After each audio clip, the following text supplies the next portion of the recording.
football premier league কিমান participate কৰিছে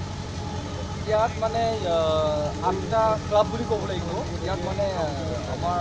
8টা ষ্টেটৰ পৰা পাৰ্টিচিপেট কৰিছে য'ত মানে ষ্টেটবিলাকৰ নামটো ক'ব বিচাৰিছোঁ আসাম গোৱা হাৰিয়ানা মহাৰাষ্ট্ৰ কেৰেলা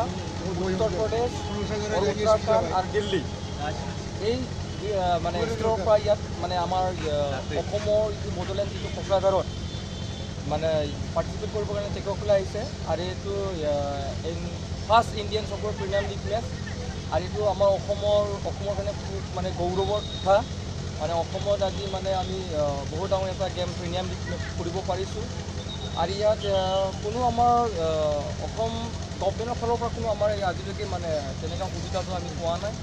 প্লাছ বিদেশীৰ পৰা তেনেকুৱা আমি কপাৰেশ্যনটো পাব লাগিছে কিন্তু আমি তেনেকুৱা পোৱা নাই কিন্তু আমি অৰ্গেনাইজিং হিচাপে ইয়াত আমাৰ বিভিন্ন ধৰণৰ আমাৰ অফিচাৰবিলাক আছে যেনে আমাৰ DC ছাৰে চিফ এডভাইজাৰ হিচাপে আছে আমাৰ আৰু তাৰপিছত SP কোকৰাঝাৰৰ SP ছাৰ আৰু তেখেতে আমাৰ সভাপতি যিটো জনমোহন মছাহাৰী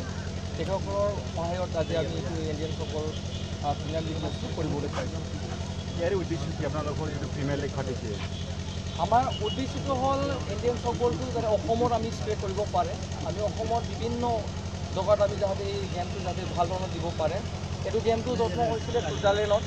আৰু আমাৰ ইণ্ডিয়াত আহিছিলে 2003 চনত তাৰপিছত আমাৰ অসমত আমি 2015 চনত পাইছোঁ আজি আমি আহি 1 বছৰ হ'ল চলাত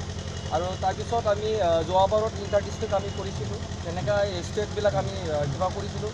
আৰু 2007 চনত ওদালগুৰিত মানে নেশ্যনেল হিচাপে এইটো কিবা কৰা হৈছিলে কিন্তু নিয়মত তেনেকৈ আমাৰ এছ'চিয়েশ্যন হোৱা নাছিলে কিন্তু আজি 2015 চনৰ পৰাহে আমি অল আছাম ফুটবল এছ'চিয়েশ্যন এটা সংস্থা বনাই আজি আমি ফুটবলটো আজি মেচ হিচাপে আমি আজি কৰিবৰ কাৰণে বনালোঁ আৰু আজি সক্ষম হৈছে